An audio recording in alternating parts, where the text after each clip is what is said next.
लगा दो। आप सभी को मेरा नमस्कार, जय श्री राम। मैं हूं नन्हे पहलवान और आप देख रहे हैं हमारा यूट्यूब चैनल बाबा की खरी खोटी। मेरे साथ हैं राजनारायण पंघाल जी, जो पेशे से एक वकील हैं और साथ में एक स्पोर्ट्स जर्नलिस्ट हैं और हरियाणा के खेल और खिलाड़ियों पर पैनी नजर रखते हैं। राजनारायण जी, जय श्री राम, नमस्कार, आपका स्वागत है। नमस्कार नमस्कार दिग्विजय जी, कैसे हैं? बढ़िया हूं जी।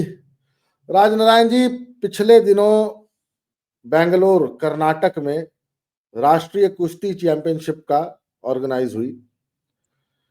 बड़ा अच्छा रिजल्ट रहा, बड़ा अच्छा, नए खिलाड़ियों के मेडल आए, पर पुराने जितने करीब करीब जो मेन प्लेयर थे, जो स्टार प्लेयर्स थे, वो सारे गायब थे।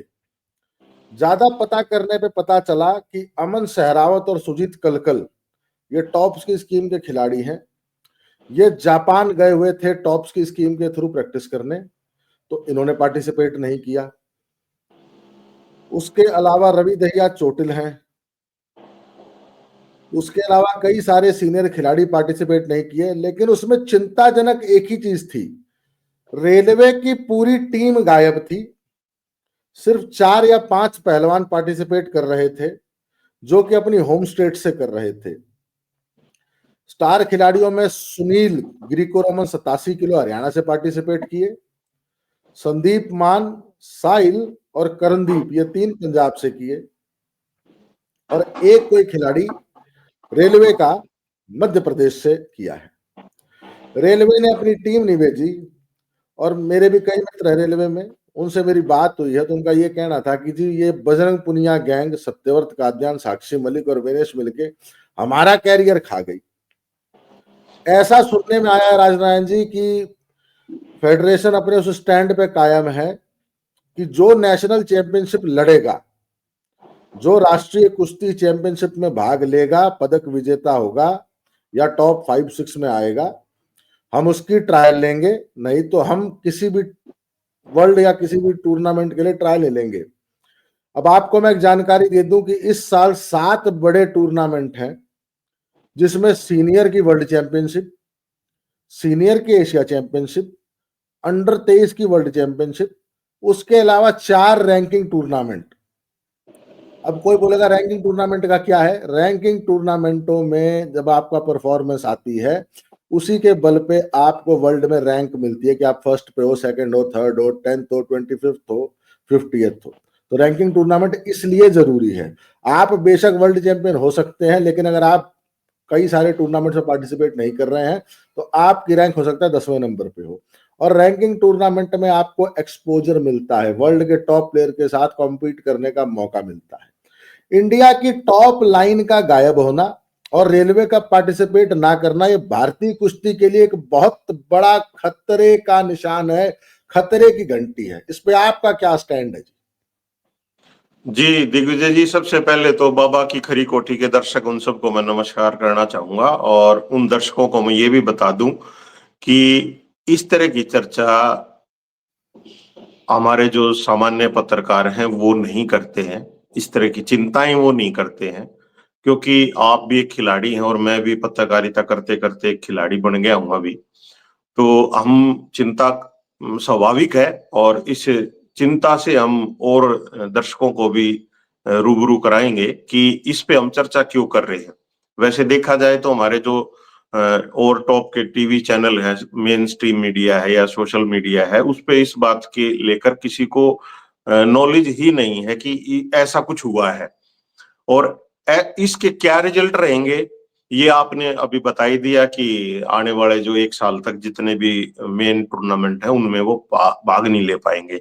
और इसमें दिग्विजय जी, मैं तो पेरिस ओलंपिक में था ही, जो पेरिस ओलंपिक में जो पहलवान हमारे गए थे उसमें से केवल एक रितिका हुड्डा ने पार्टिसिपेट किया, जो भारतीय सेना की पहलवान है। तो यहाँ भी मैं दर्शकों को बता दूं कि मैं 2018 में पहली बार कॉमनवेल्थ गेम हुए ऑस्ट्रेलिया में, तो वहां मैं गया था और उसमें इंडिपेंडेंट मैंने जर्नलिस्ट जितने मेरे साथी थे यहाँ पे मेन स्ट्रीम मीडिया के थे, उनमें से मैंने उनको वहां पे फुटेज अवेलेबल करवाई थी और सूचनाएं दी थी, जिससे खिलाड़ियों का बेनिफिट हो सके, उनको देश जाने और उनके हर एक मैच के बारे में उनको पता हो।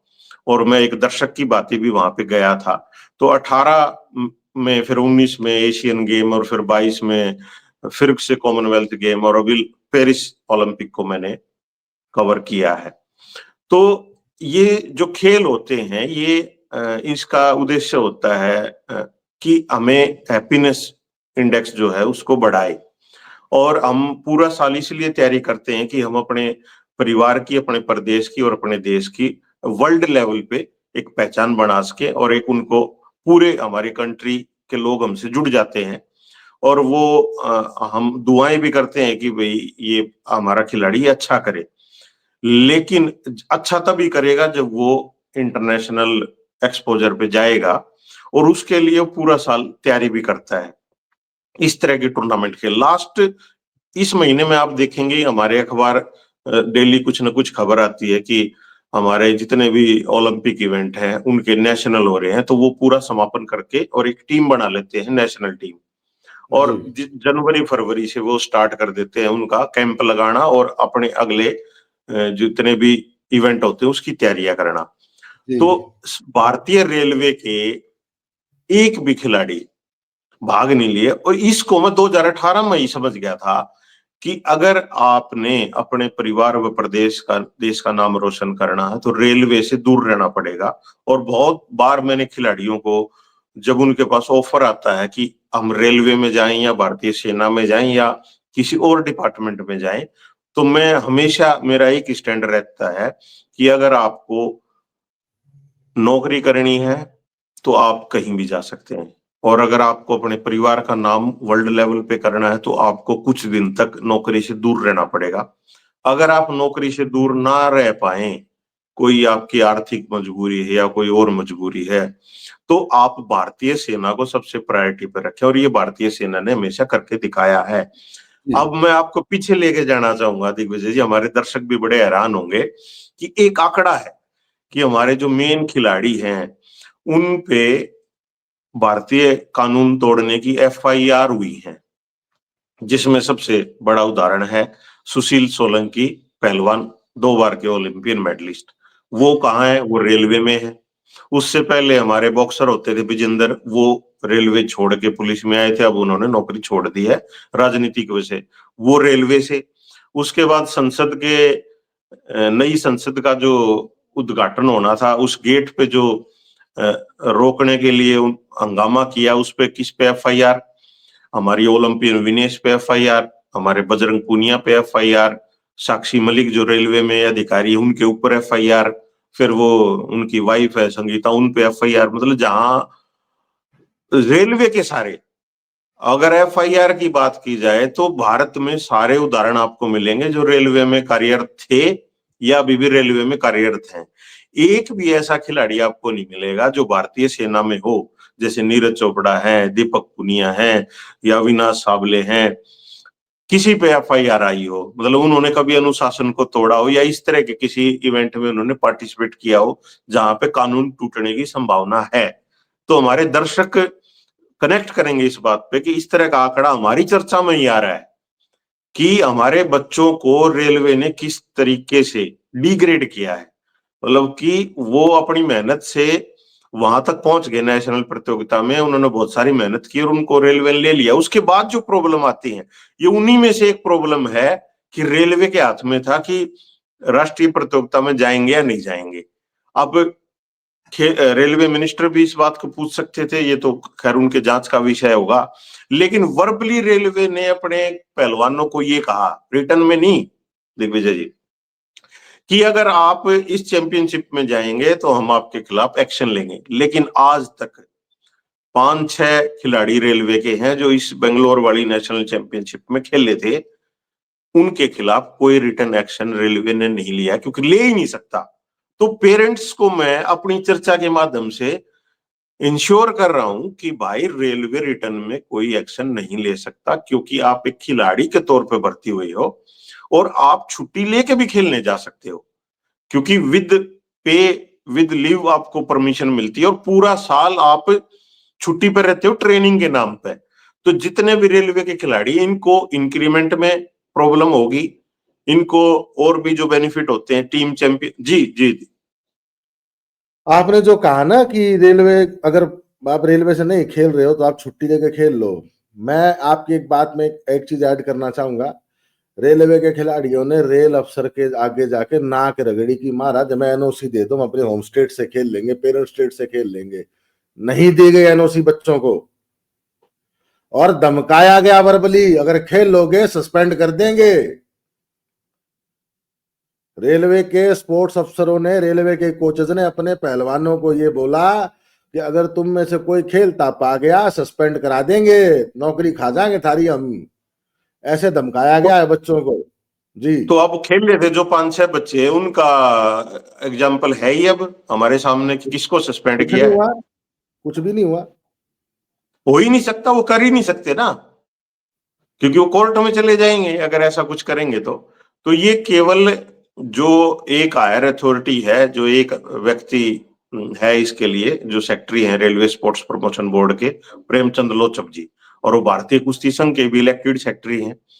तो ये शायद उनकी मनमानी है और एक व्यक्ति ने डिसाइड किया कि पूरी टीम नहीं जाएगी, और ये हमारे ओलंपियन मजबूर उस व्यक्ति के सामने, ये मिनिस्टर के पास, मेरे को तो लगता नहीं मिनिस्टर के पास गए होंगे, और गए क्या, उसमें से कुछ के पेरेंट्स से तो मेरी बात हुई है जिनको ये पता ही नहीं था कि इसका कितना आने वाले समय में इसका कितना असर होगा और ये कितनी गंभीर चीज है।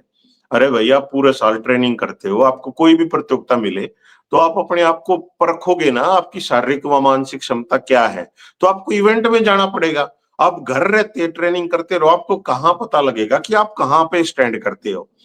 तो उम्मीद करता हूं कि हमारी इस चर्चा के बाद रेलवे के जो ऑफर हमारे खिलाड़ियों के पास आते हैं तो पेरेंट्स इस बारे में जरूर चिंता करेंगे, मंथन करेंगे कि हमें रेलवे ज्वाइन करनी चाहिए कि नहीं करनी चाहिए। और कुछ शायद खिलाड़ियों ने तो सुनने में ऐसा आया है कि ये कहा कि हम रेलवे की नौकरी छोड़ देंगे। अगर भैया, मैं तो यही कहूंगा, अगर आपने ओलंपिक खेलना है और अपने परिवार का नाम इतनी मेहनत के बाद चमकाना, तो आपको रेलवे की नौकरी छोड़नी पड़ेगी, क्योंकि आप पहले व्यक्ति नहीं हो जो रेलवे की नौकरी छोड़ रहे हो। आपसे पहले भी बहुत सारे अच्छे खिलाड़ियों ने रेलवे की नौकरी को छोड़ा है। जी दिग्विजय जी। आपने जो एक बात कही ना कि रेलवे के खिलाड़ियों का जो एक क्रिमिनल रिकॉर्ड है, हाई लेवल क्राइम से लेके ये धरना प्रदर्शन करना, सरकारी नौकरी में रहते हुए सरकार और सरकारी तंत्र के खिलाफ तो आप धरना कर ही नहीं सकते। जब आप नौकरी ज्वाइन करते हैं तो आप एक ऐसे बॉन्ड पे साइन करते हैं जिसमें साफ साफ लिखा होता है कि आप आज के बाद किसी भी सरकारी व्यवस्था या सरकार के खिलाफ कोई धरना नहीं करेंगे। मुझे तो आज तक रेलवे पे हैरानी होती है कि रेलवे ने इनको नौकरी से निकाला क्यों नहीं, टर्मिनेट क्यों नहीं किया, इनके ऊपर एक एक्शन नहीं हुआ। आप आज भी देख लीजिए, Sakshi Malik as an OSD posted हैं, अपनी नौकरी कर रही हैं और पहलवानों की जिंदगी खराब कर रही हैं। मैं आपको एक और बात याद दिलाऊं, दर्शकों को याद दिलाना चाहूंगा, अंडर 23 की वर्ल्ड चैंपियनशिप की टीम जा रही थी, नहीं सीनियर की वर्ल्ड चैंपियनशिप की नॉन ओलंपिक वेट कैटेगरी की टीम जानी थी। 12 बच्चों का कैरियर दाव पे था और सत्यव्रत काद्यान कोर्ट चले जाते हैं कि WFI तो टीम भेज ही नहीं सकता। वो तो मैं शुक्रगुजार हूं मनसुख मंडाविया जी का, खेल मंत्रालय का, IOA का, जिन्होंने टीम को भेजा। नहीं तो सत्यव्रत काद्यान उन 12 बच्चों का कैरियर खा जाते। और आपको राजनाथ जी जान के बड़ी खुशी होगी कि एक हमारी देश की बेटी, हरियाणा की बेटी का वहां ब्रॉन्ज मेडल आया था। अगर सोचिए टीम न जाती तो क्या वो ब्रॉन्ज मेडल आता। आपने कहा ना कि जब खिलाड़ी खेलता है तो उससे देश को, मैं बता रहा हूं जी, एक पदक जब आता है ना तो देश को कुछ क्षण के लिए ही सही, लेकिन बड़ा अभिमान, बड़ी खुशी का मौका होता है वो देश के लिए। पूरा देश कितना चीयरफुल होता है जब इंडिया वर्ल्ड कप जीतता है, तो चाहे 1 2 4 रातों के लिए पूरा देश वर्ल्ड कप जीत रहा होता है, पूरे देश में चाव होता है। वैसे जब हमारा कोई खिलाड़ी किसी बड़ी कॉम्पिटिशन में मेडल आता है तो दूसरे खिलाड़ियों के साथ साथ आम जनमानस, आम पब्लिक भी बहुत खुश होती है। और ऐसे खुशी के मौके जिंदगी में हमें कितनी बार मिल जाते हैं। अब दूसरी बात पे आता हूं, सत्यव्रत काद्यान इस नेशनल चैंपियनशिप के खिलाफ भी कोर्ट में चले गए थे। सत्यव्रत काद्यान का परिचय है कि वो ओलंपिक मेडलिस्ट साक्षी मलिक के पति हैं। मतलब खुद तो अपना कैरियर बड़े मजे लिया, नौकरी कर रहे हैं, उनकी वाइफ OSD हैं, बढ़िया पोस्ट पे हैं, रेलवे में हैं, पर रेलवे में और कोई खिलाड़ी उनके बराबर ना हो जाए, इसलिए सबसे आसान तरीका क्या है, रेलवे की टीम को नेशनल चैंपियनशिप में जाने ही मत दो। अब आप ये सोच के देखें राजनारायण जी, अगर रेलवे और रेलवे कह रहा हूं, अगर रेसलिंग फेडरेशन ऑफ इंडिया अपने उस स्टैंड पे खड़ी हो जाए कि जो मेडलिस्ट हैं सीनियर नेशनल चैंपियनशिप के, उनके अलावा मैं किसी और की ट्रायल नहीं लूंगा, तो अमन से रावत से लगाए सुजीत कलकल, अंतिम पंगालिया, तीन तो बड़े सुपरस्टार थे ना। चलो दीपक पुनिया ने शायद मेडिकल दिया है, दीपक पुनिया को कोई ऑपरेट करा रखा है, चोट है।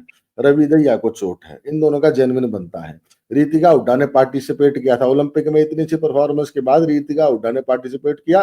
चलिए उनका दुर्भाग्य था कि वो फाइनल कुश्ती हार गई, फिर भी सेकंड आई है, तो कम से कम ट्रायल देने की हकदार तो रहेंगी। पर बाकी वो रेलवे के 25 खिलाड़ी जिनका कैरियर खा गए, साक्षी मलिक और विनेश फोगाट और बजरंग सत्यवर्त, उन वो आप एक बात बता राजनारायण जी, मेरा असली मुद्दा है कि जैसे विशाल कालीरमण के पिताजी और ताया जी ने एक पूरा उन्होंने विरोध प्रदर्शन किया, इन 25 बच्चों के माँ बाप इन 4 आंदोलनजीवी पहलवानों के खिलाफ जो भारतीय कुश्ती का बेड़ा गर्क करने में नित नए आयाम लिख रहे हैं, उनके खिलाफ कुछ बोलते क्यों नहीं? आम परिवार, आम खिलाड़ियों के पेरेंट्स, आम खिलाड़ी क्यों नहीं कुछ बोलता इनके इस अन्यायपूर्ण जो ये कृत्य कर रहे हैं इसके खिलाफ?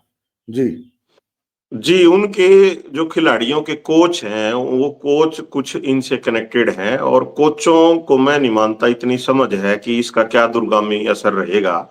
तो वो ये कह देते हैं कि नेशनल गेम तो होंगे ही। अब वो नेशनल गेम में तो रेलवे भाग ही नहीं लेता, उसमें तो अब जो उत्तराखंड में होंगे उसमें तो स्टेट पार्टिसिपेट करती हैं और उसमें उतनी बेनिफिट आपको नहीं मिलता। एक मेडल मिलता है, आप फेडरेशन में एंट्री नहीं कर सकते। तो एक खिलाड़ी है, उनके पेरेंट्स से मेरी बात हुई कि भाई आप क्यों अपसेंट रह गए? बोले ना जी, नेशनल खेल लाएंगे जो उत्तराखंड में होगा।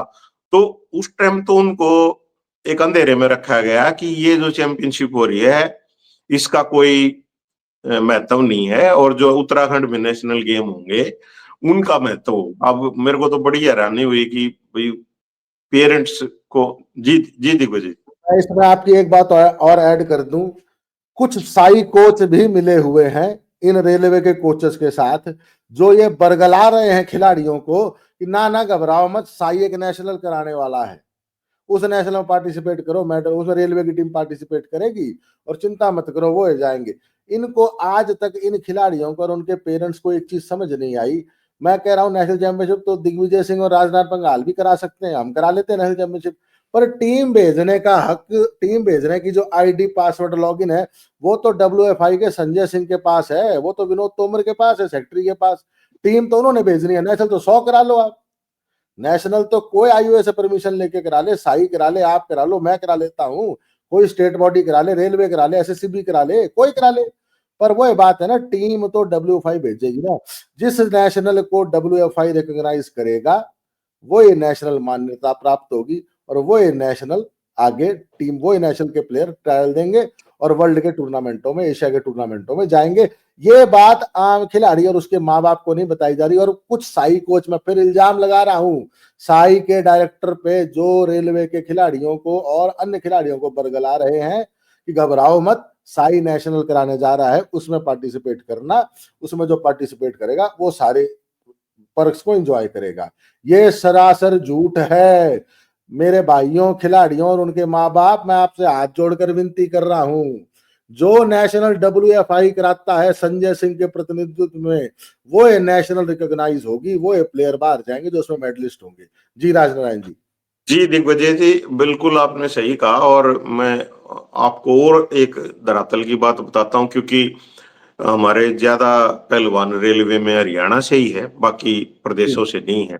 उनकी रेलवे में भर्ती होने की प्रक्रिया देखो आप, कि एक पेरेंट्स थोड़ा सा कुछ बच्चा कुछ अचीव करता तो वो पूछना शुरू कर देता है, वो जागरूक तो है। तो उसमें से कुछ पेरेंट्स 2018 से मेरे पास भी मिलते हैं, मेरे को फोन भी करते हैं। तो मैं कहता हूं जी देखो, अगर प्लीज अगर आपने थोड़ा सा सब्र कर लिया तो आपका बच्चा बहुत बड़ा नाम करेगा। एक चीज से बच जाना, आप रेलवे से बच जाना। अब इतना कहते कहते कहते भी कई खिलाड़ी ऐसे हैं जिनके पेरेंट्स को भी नहीं पता चलता कि कब रेलवे के फॉर्म पर साइन कर दिए। और जब मैं उनसे बात होगी, हाँ जी बात हुई थी अपनी, तो वे रेलवे में भाई ओलंपिक में नाम करना तो रेलवे से दूर रहना है। तो पता लग गया कि एक ट्रैक सूट में उस खिलाड़ी का कोच सिर्फ एक ट्रैक सूट में धसड़ जाए। यो हालात है। वो कोच न्यू नहीं सोचता कि यार यो खिलाड़ी किस पोटेंशियल का है, कड़े जाकर नाम करेगा। और उनको एनओसी लेने में प्रॉब्लम होती है, क्योंकि बॉक्सिंग को तो मैंने और नजदीक से देखा है। कलकत्ता में ड्यूटी है, एनओसी कौन दे, नेशनल चैंपियनशिप खेलनी है, तो छोटी छोटी प्रॉब्लम, उनको छुट्टी ना देना।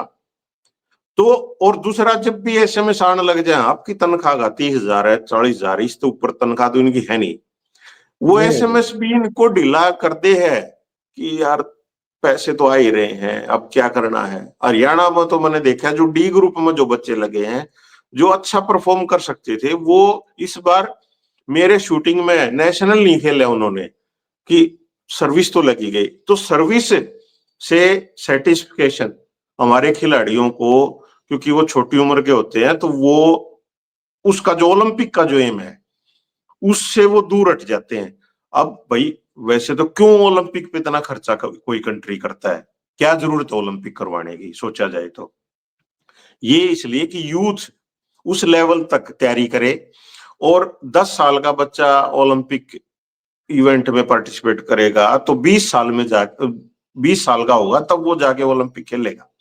और जब 10 साल वो एक ही काम करेगा तो वो समाज में एक अच्छा योगदान देगा। लेकिन हमारे इंडिया में तो हो रहा है उल्टा है, कि हमारे ओलंपिक में 2-2 मेडल जीतने वाले बच्चे अपराध कर रहे हैं। तो इसके पीछे क्या कारण है, इस पर कोई आयोग, कोई कमेटी, समिति, कोई नहीं है, ना कोई चर्चा करता है। ये तो सिर्फ अजीत जी के साथ और आपके साथ कुछ वीडियो में चर्चा हुई है, वरना तो ये तो बहुत बड़ी समस्या है हमारे आने वाले टाइम में। कि हमें एक तो पीवी सिंधु हमारे पास, नीरज चोपड़ा है, मन्नू भाकर, एक तो ऐसे खिलाड़ी हैं, और एक इनसे तिगनी संख्या में ऐसे खिलाड़ी हैं जो अपराधी हैं भारतीय कानून की नजर में। जी दिग्विजय जी। मैं बताऊं जी, देखिए इसमें मेरे पिताजी या बाबा रामदास जी जब एक बात बोलते हैं ना कि हरियाणा में एजुकेशन, पहलवानों में एजुकेशन की बहुत ज्यादा कमी है, तो उससे हरियाणा का समाज और पहलवान समाज बड़ा नाराज होता है हमसे। हमने जब सुशील कुमार ने जो कृत्य किया था, जब उसका विरोध किया था और बोला था कि नहीं सुशील ने बच्चों को खराब करने का एक कार्य किया है, तो पूरा हरियाणा हमारे खिलाफ हो गया था। और उनका तो ये हाल था, तुम बाबू बेटा एक बार मिल जाओ, तुमने पीटेंगे, तुमने न्यू कर देंगे, न्यू कर देंगे। मतलब एक आदमी जो एक मर्डर के केस में बंद है, उसके खिलाफ अगर हम कुछ बोलते हैं और आम पब्लिक को, आम बच्चे को जागरूक करते हैं कि बेटा अपराध से दूर रहो, तुम ओलंपियन नहीं बेटा, तुम देश के राष्ट्रपति हो गए, लेकिन तुम्हें मर्डर करना नहीं अलाउड है, दूर रहो, इन चीजों से दूर रहो, अपनी पहलवानी पे ध्यान दो, तो हमें दुश्मन मान लेते थे लोग कि नहीं ये तो झूठ बोल रहे हैं और ये बेखाम खाए पर गला रहे हैं पब्लिक को। तो जी आज भी मैं वही बात कहूंगा, बजरंग पुनिया और पूरी गैंग ने ये जो धरना प्रदर्शन किया फेडरेशन के खिलाफ, उससे नुकसान किसका हुआ? बृजभूषण शरण सिंह का क्या नुकसान हुआ? उनका एक बेटा एमएलए था, 2 बार का एमएलए, और एक आदमी जो खुद 6-7 बार एमपी रह लिया हो, उसकी वाइफ एमपी रह ली हो, जिसकी उम्र 70 वर्ष पार है, उसका लाइफ में क्या टारगेट होता है कि मेरे बच्चे सेटल हो जाएं। तो आगे बृजभूषण शरण सिंह ने क्या मांगना था सरकार से या बीजेपी से कि जी मेरे बेटे को टिकट दे दो, वो तो आपने दिलवा दिया। बृजभूषण शरण सिंह के तो दोनों हाथों में आज लड्डू है ना, एक बेटा 2 बार से एमएलए हो लिया, एक बेटा 30 साल की उम्र में एमपी हो गया, और बृजभूषण सिंह का चला क्या गया? कोर्ट में मुकदमा चल रहा है, तारीख पे तम नहीं आते, झूठ तम बोलो हो। संगीता फोगाट का वकील कहता है कि वो तो प्रैक्टिस करने विदेश जा रही है। एक कोर्ट की तारीख में मांगेंगे, लिया भाई पासपोर्ट की कॉपी दिखा, कित गई थी, कौन से देश में गई थी? आप तो कई बार विदेश गए, आपको पता है ना, एंट्री एग्जिट पे इमिग्रेशन की मोहर लगती है। आप अभी बता रहे थे आप जाकर आए हो, तो जब दिल्ली से गए होगे या जिस एयरपोर्ट से भी आपने एग्जिट किया होगा, वहां पे एक आपकी डिपार्चर की मोहर लगी होगी। फिर आप जब फ्रांस पेरिस जहां भी उतरे हो, वहां पे एक आपके अराइवल की मोहर होगी। फिर वहां से आपकी डिपार्चर की मोहर और इंडिया में वापस अराइवल की मोहर। पासपोर्ट पे 4 मोहर होंगी।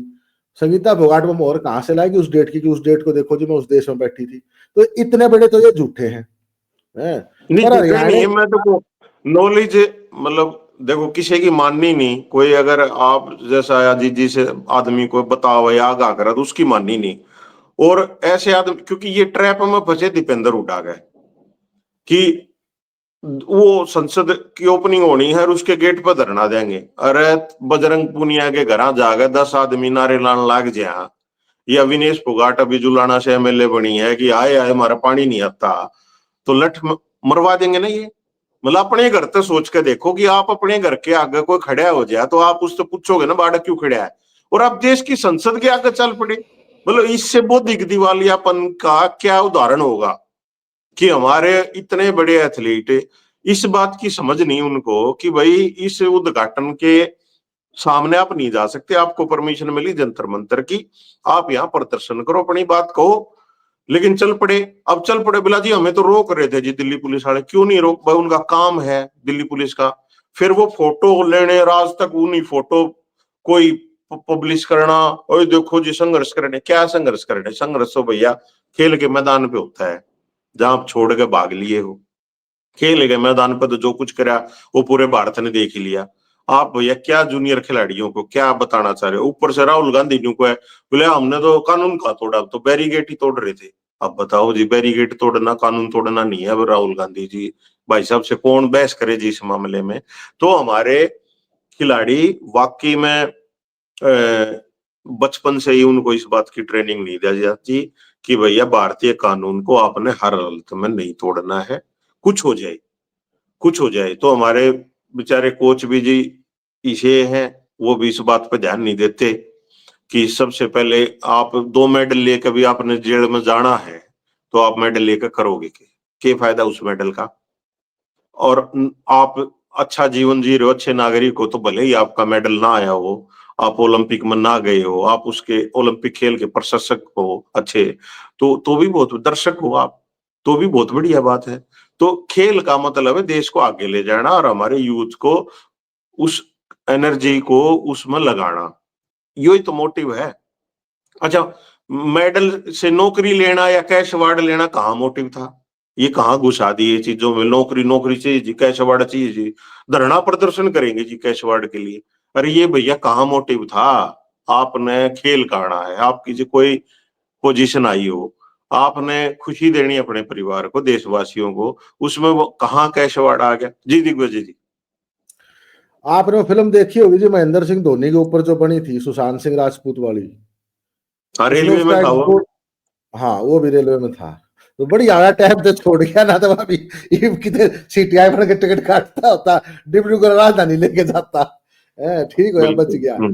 उस फिल्म का एक सीन याद करो जी, जब वो उसकी क्रिकेट स्पॉन्सरशिप के लिए वो बीएएस वालों के पास जाता है, जो उसका मित्र है जो सरदार जी हैं, तो वो कहता है कि तू इतनी तरफदारी क्यों कर रहा है इसकी धोनी की।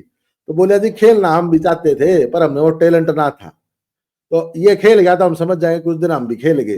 वो आप वाली बात ठीक है, हम आप और ओलंपियन ना हुए, हमारे ओलंपिक में मेडल ना आए, पर सुशील पहलवान का जब मेडल आया तो मेरे याद है, मेरे एक बार अरे वाह अरे वाह मजा आ गया, कितनी स्वाद आ गया।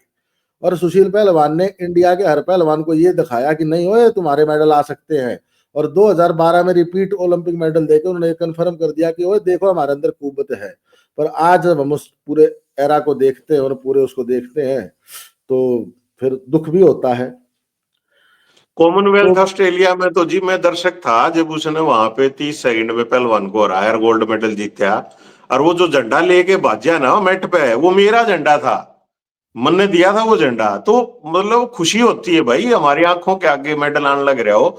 और बजरंग को, साक्षी को, इनको, अंशु को, इन सबको मैंने कॉमनवेल्थ में मेडल देख लेते हुए ताली बजाई, इनके लिए टिकट ली, टिकट लेकर अंदर गए हम, और फ्लैग लेकर चीयर अप करना, ये सारे काम करें। लेकिन अगर ये कानून को तोड़ेंगे तो भैया फिर आपकी आलोचना भी होगी। लेकिन दुख इस बात का है कि इस पर चर्चा करने वाले बहुत कम है, और जो चर्चा करे उसने भी न्यू कर रहने दे, दाब ले बात न दाब ले।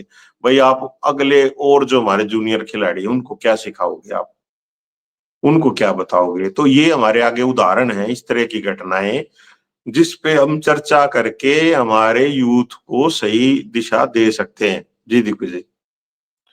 इस चर्चा को राजनाथ जी हम यहाँ समाप्त करेंगे एक आखिरी नोट के साथ। आपका एक लास्ट रिमार्क भी लूंगा मैं, मेरी तरफ से तो ये कहना है कि बजरंग पुनिया और गैंग भारतीय कुश्ती को दिन प्रतिदिन बर्बाद करने पर तुला हुआ है, पर हमारे साथ महादेव शिव जी और हनुमान जी का आशीर्वाद है, हमारे पूर्वजों का आशीर्वाद है, हमारे पुराने पहलवानों का, कोचों का आशीर्वाद है कि इंडिया की इस धरती से नित्य नए पहलवान निकलते रहे हैं।